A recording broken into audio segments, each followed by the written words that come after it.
land of ancient history with stunning landscapes and a diverse culture. This is Peru.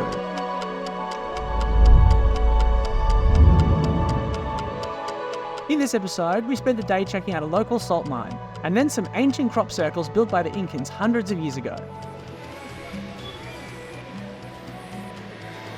We hired a taxi for the day from the city of Ollantaytambo, driving a few hours through the beautiful Andes Mountains.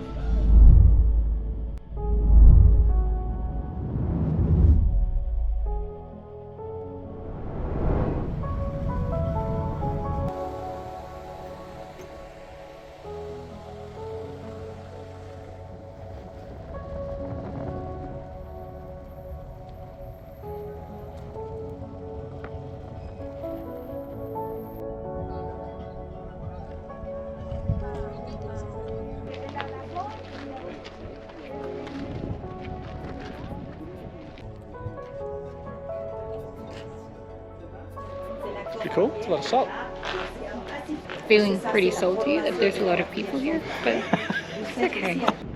So it's pretty busy, but it looks like a lot of the tour buses have left now, which is good. So it's quieting down. Yeah, so this place apparently is over 500 years old. It actually predates the Incas, which is pretty incredible. And it's all sort of privately owned and split up amongst several different families. I think families own between 3 to up to 20 pools. So I think the average per family is about 5. But one of the interesting things I overheard, during the rainy season when there's high rainfall, some of these areas will actually slump and the land will move.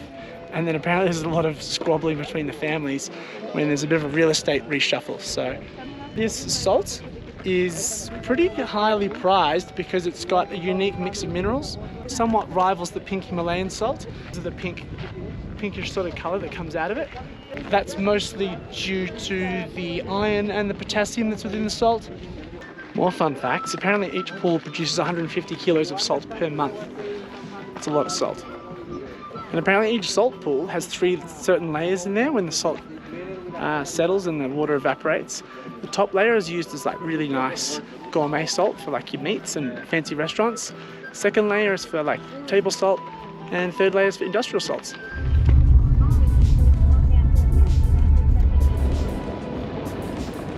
So the next stop was the old Incan crop circles, where our driver took his small sedan down some sketchy mountain roads to get to our next destination.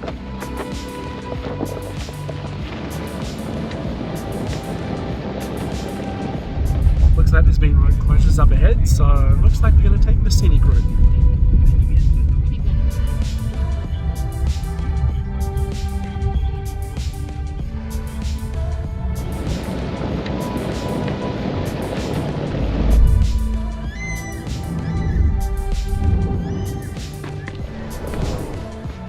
So these ruins were used mostly for the majority as an agricultural site where they grew all sorts of different things, from potatoes, which is what in Spanish?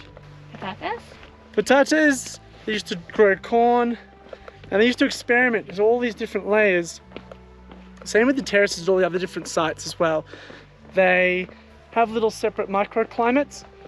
Another advantage of the terraces, it's just better for drainage, and different elevations you have different temperatures which certain crops like and some don't. So I think this was sort of used for experimenting with different crops. Isn't there a 15-degree difference? 15-degree difference apparently between some of the lower to the higher up terraces. And another thing is apparently there was also a little bit of worship going on here. So pretty cool site. Obviously worship the avocado because it's shaped as an avocado. Makes sense. I didn't actually realize that, but yes, it's shaped like an avocado.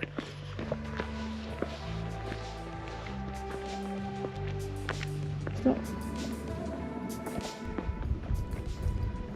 you'll see here, we've got a series of steps, terraces. So you can see those barriers there holding some of the ruins up.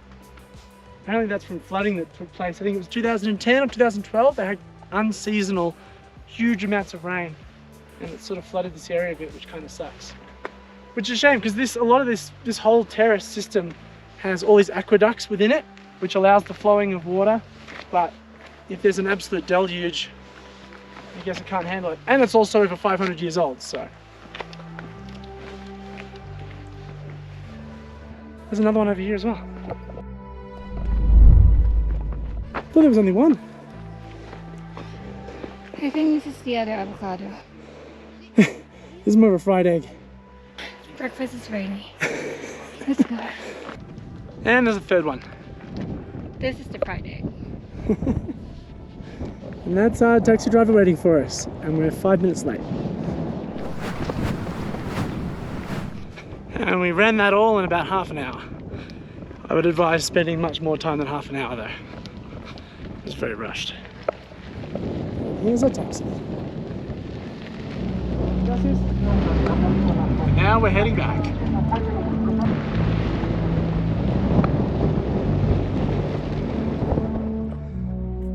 Well, that's it for this video, and that's the end of our Peru series. Thanks for watching, everyone, and we'll see you in the next one where we fly to Europe.